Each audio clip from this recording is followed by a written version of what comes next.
All right, today we're going to be talking about a pretty easy one, no lift shifting or flat foot shifting on your 2024 S650 Mustang.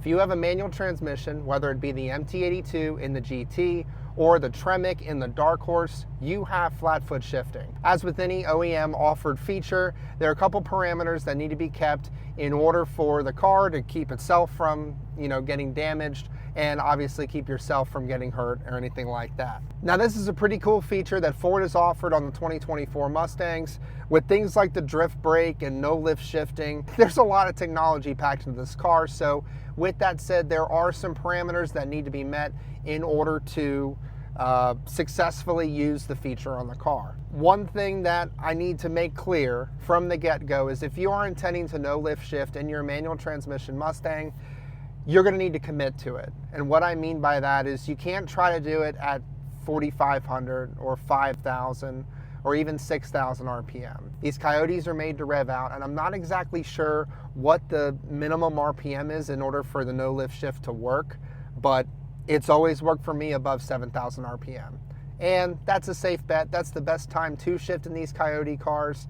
They love to rev out, and around that 7,000, 7,200 mark, that's the best time to initiate your shift into the next gear. And for flat foot shifting, it's exactly what it means. Flat foot. Keep your right foot on the floor.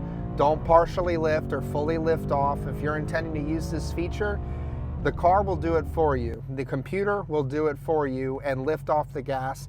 I want to say probably to about 5,500 or 6,000 RPM to keep that RPM roughly where it will be in the next gear. That's the whole idea of the car helping you with this feature versus the old school days when you're just banging gears and power shifting without the help of the car working alongside you. You don't need to bang it. You don't need to power shift it or do any of those crazy things that you've seen in the videos or like they do in the movies.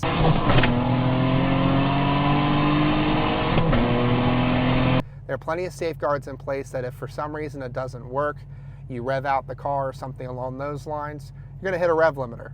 Ford puts a factory rev limiter on these things. You're not going to over rev the engine. If you haven't tried it before, just watch this video. It's a quick tutorial on how to get it done in your car and obviously have some fun doing it.